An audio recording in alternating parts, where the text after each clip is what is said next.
رمضان المبارک اسلامی تاریخ، حضور صلی اللہ علیہ وسلم کے خلاف کفار کی سازش۔ قریش کو جب معلوم ہوا کہ محمد صلی اللہ علیہ وسلم بھی ہجرت کرنے والے ہیں تو ان کو بڑی فکر لاحق ہوئی کہ اگر محمد صلی اللہ علیہ وسلم بھی مدینہ چلے گئے تو اسلام جڑ پکڑ لے گا اور پھر وہ اپنے ساتھیوں کے ساتھ مل کر ہم سے بدلہ لیں گے اور ہمیں ہلاک کر دیں گے۔ اس بنا پر وہ لوگ قصی بن کلاب کے گھر میں جو دار الندوہ کے نام سے مشہور تھا سازش کے لیے جمع ہوئے۔ اس میں ہر قبیلے کے سردار موجود تھے۔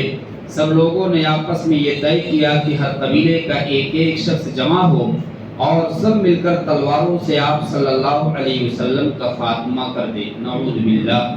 اس فیصلے کے بعد انہوں نے رات کے وقت رسول اللہ صلی اللہ علیہ وسلم کا گھر گھیر لیا اور اس انتظار میں رہے کہ جب محمد صلی اللہ علیہ وسلم صبح کو نماز کے لیے نکلیں گے تو تلواروں سے ان کا خاتمہ کر دیں گے، مگر اللہ تعالیٰ نے آپ صلی اللہ علیہ وسلم کو قریش کی سازش کی خبر دے دی۔ لہذا حضور صلی اللہ علیہ وسلم رات کو اپنے بستر پر حضرت علی رضی اللہ عنہ کو لٹا کر سورہ یاسین شریف پڑھتے ہوئے سامنے سے گزر گئے اور کفار کو کچھ بھی خبر نہ ہوئی۔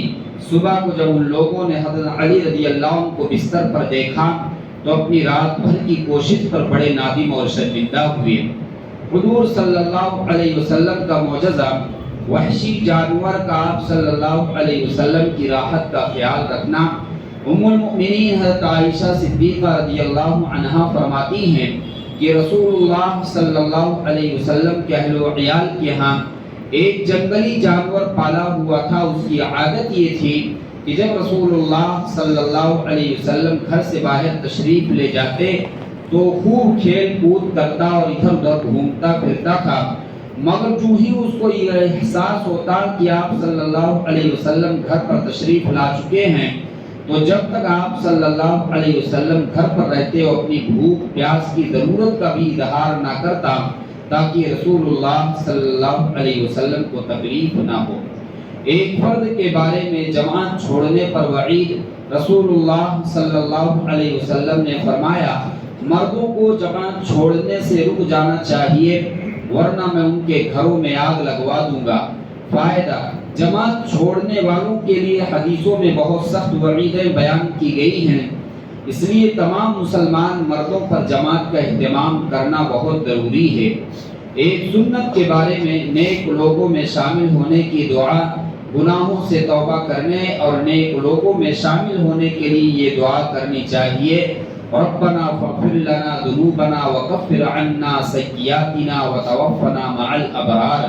ترجمہ، اے ہمارے رب، ہمارے گناہوں کو معاف فرما دیجئے، ہماری برائیوں کو ختم فرما دیجئے اور ہم کو نیک لوگوں کے ساتھ موت عطا فرمائیے۔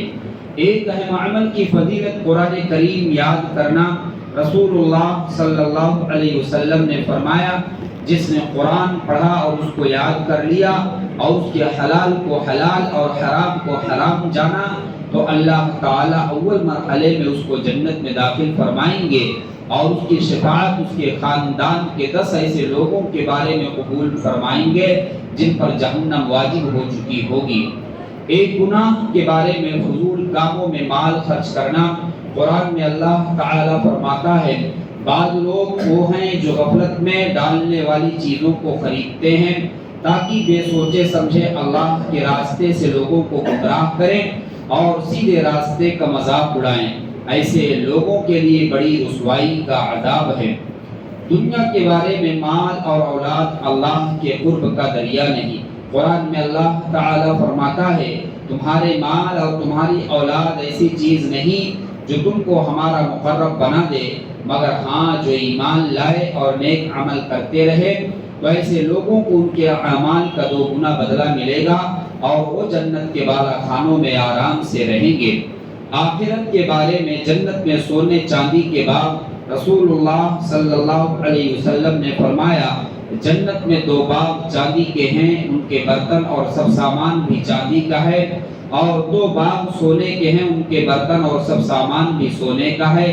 جنت عدن کے رہنے والوں اور ان کے رب کے دیدار کے درمیان جلال کی چادر ہوگی ورنہ وہ ہر وقت اس کو دیکھتے رہتے۔ طب نبوی سے علاج کھڑے ہو کر پانی پینا مضر ہے یعنی نقصان دہ ہے۔ رسول اللہ صلی اللہ علیہ وسلم نے کھڑے ہو کر پانی پینے سے منع فرمایا ہے۔ فائدہ: کھڑے ہو کر پانی پینا معدے کو نقصان پہنچاتا ہے، اس لیے اس سے بچنا ضروری ہے۔ نبی صلی اللہ علیہ وسلم کی نصیحت: رسول اللہ صلی اللہ علیہ وسلم نے فرمایا اپنے ایمان کو تازہ کرتے رہا کرو۔ عرض کیا گیا یا رسول اللہ ہم اپنے ایمان کو کس طرح تازہ کریں؟ رسول اللہ صلی اللہ علیہ وسلم نے فرمایا لا الہ الا اللہ کثرت سے پڑھتے رہا کرو۔